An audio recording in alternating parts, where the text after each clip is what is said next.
story begins with Blake receiving devastating news. His survivalist father, Grady, has died. Even though Blake has been distant from his father for years, the news gives him a reason to bring his family together. So Blake, his wife Charlotte, and their daughter Ginger travel to his father's isolated farmhouse, hoping to reconnect with the place and perhaps understand the man Grady had become. But their peaceful family trip quickly turns into a nightmare. While driving through a dark forest road, something suddenly attacks their vehicle. A terrifying feral creature crashes into them, sending everyone into panic. Blake tries to protect his family, but the beast manages to slash his arm. Before they can understand what is happening, the creature drags another person away into the darkness. At this point, the family realizes they are not dealing with an ordinary animal. With no idea if the creature is still nearby, they rush inside the farmhouse and barricade the doors. But Blake has already been infected. At first, he tries to hide the wound and act normally. However, his condition begins getting worse. His body starts changing in disturbing ways, and he slowly becomes more aggressive and animalistic. It becomes clear that whatever attacked him is doing much more than simply injuring him. Blake is losing control of his own body and eventually his humanity. Then the creature returns. It breaks into the farmhouse, forcing Blake to fight for his life. But something shocking happens. Blake suddenly becomes just as wild and powerful as the creature itself. In a brutal struggle, he manages to kill the beast. For a moment, it seems like the danger is finally over, but then Blake notices something familiar on the dead creature, a tattoo. He recognizes it immediately.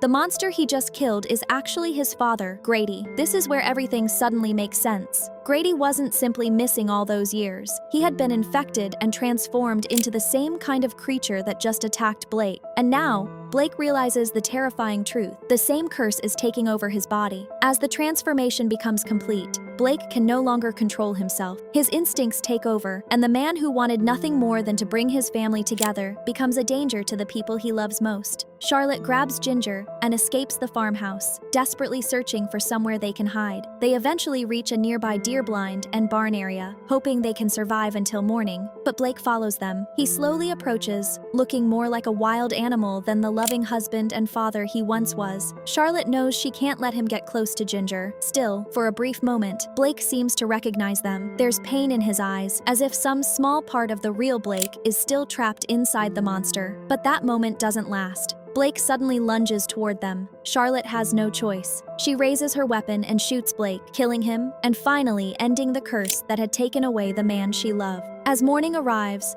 the terrifying night is finally over. Charlotte and Ginger walk through the peaceful valley, leaving the nightmare behind them. Ironically, this is the same beautiful place Blake had once imagined as a perfect setting for his family to reconnect and find happiness. Instead, it becomes the place where they lose him. But as they walk into the morning light, Charlotte and Ginger carry Blake's memory with them, choosing to move forward while honoring the man he was before the curse took everything away.